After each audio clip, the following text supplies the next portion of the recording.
There's something wrong with Boruto's sword, or perhaps more accurately, the scene at the beginning of the episode with Boruto and Kawaki is not real. Yeah, I'm Nim without an E. Let's talk for a moment about Sumire and some other clues. Actually, this makes enough sense to answer the mystery behind the fight scene between Kawaki and Boruto at the Hokage statue, and also the destruction of Konoha. First and foremost, it all started with the scene in chapter 27, where we really didn't expect Sumire to be the character who would help Boruto repair his sword, and that it would actually increase his power. It doesn't rule out the fact that one assumption I believe is also quite reasonable is Orochimaru. What I mean is, after we learned that Boruto's sword was damaged in the middle of his battle against Jura because of his middle finger, Orochimaru is the character who is suspected of repairing the sword. And based on several sources, we know that it is the sword that Sasuke obtained after he became Orochimaru's student long before the Boruto era. Is that right? We also know that to enhance the sword's abilities, Sasuke made several modifications, one of which was to allow him to channel lightning chakra into the sword. So in essence, Orochimaru plays a fairly important role in relation to the sword if there are ever any issues such as damage and the like. Add to that some technology and such, and I'm sure Orochimaru remains a fairly relevant character if he has to provide support to fulfill his role in the time skip era. You probably also know that Orochimaru's appearance in the manga was when Mitsuki was created, and of course that was only at the beginning of the chapter. Yeah, correct me if I'm wrong. But for some reason, Ikemoto choosing Sumire definitely wasn't without purpose. Whether it's a clue or a hint, I'm sure many of us have also suspected that this might be the first step, the moment where Sumire's love for Boruto slowly starts to find its way in. Yeah, you know what I mean? After Sumire confessed in front of Aida and even Sarada that she loves Boruto, this scene felt like Ikemoto was actually giving us a chance to decide for ourselves. Who's more worth it to be Boruto's partner in the future? Sarada or Sumire? And regardless of assumptions and wild speculation about this love story, there is actually a most interesting part. As I said at the beginning, it is the scene in the first episode and the final panel in chapter 27. In short, at the end of chapter 27, Boruto asks Sumire to repair his sword using the technology contained within that scroll. And regardless of what exactly is inside the scroll or how it works, if Sumire really uses the technology based on it, then the sword will be reborn into something completely different. Now, at this point, of course, we can't help but wonder, what does completely different actually mean? Because to me, there are two possible interpretations that make sense. It could mean completely different in terms of the sword's abilities or completely different in terms of its form. You know what I mean, right? However, I believe most people would assume that in the end, the sword will change entirely, both in form and in power. But let's say that really happens, and the sword does become completely different, just as Sumire said. Then what about the sword at the beginning of the episode? Logically, if the sword changed completely, then the sword at the beginning of the episode wouldn't have changed as Sumire meant, right? Or simply put, if the result of the repair made Boruto's sword completely different in form and ability, then shouldn't it have changed at the beginning of the episode? Because if we compare the sword at the beginning of the episode with the sword in the last few chapters, there isn't such a significant change, right? Does that mean the sword at the beginning of the episode was wrong?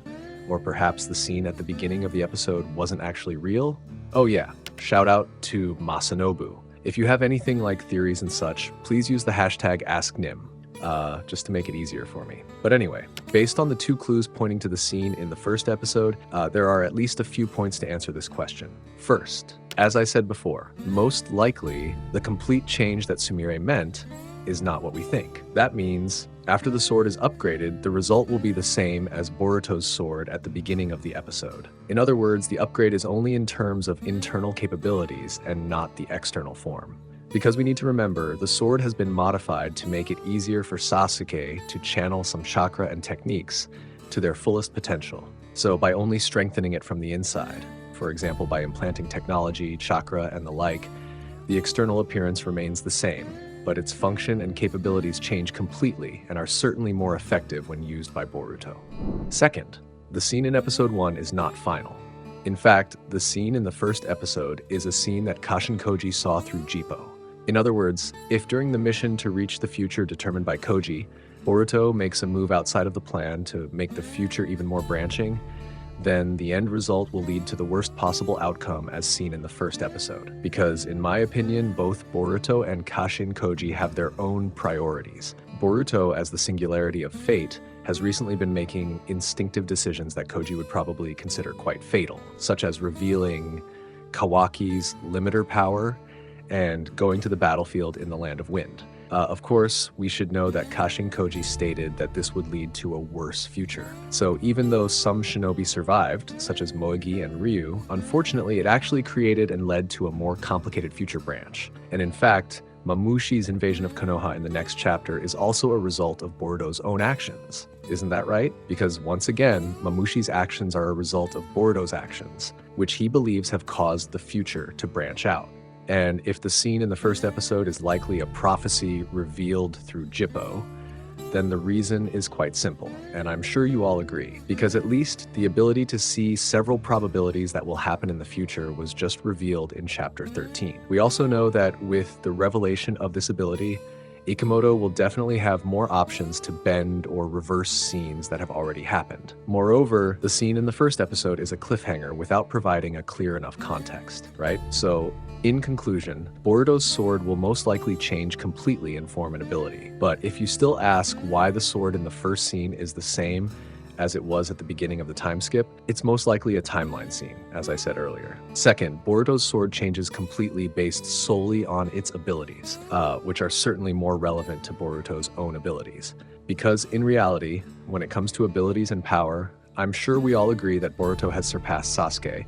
This means that in terms of ability and strength, Boruto is superior to Sasuke. And to support Boruto's strength and ability, the sword will be reborn in a completely different version, but with the same shape, only more compatible with Boruto's own abilities. But if I had to choose, for some reason, option number one is the one I think is most relevant. And yeah, the reason is because of Jippo's abilities. Moreover, the scene in the first episode doesn't explain the context, meaning it's just a scene left hanging for fans to make wild assumptions and perspectives. But in the end, this is just an analysis and theory. So if you have a more reasonable theory or analysis, let's discuss it in the comments. So yeah, thank you for watching. Like and subscribe. I'm Nim without the E. See you in the next video. Bye-bye, Databayo.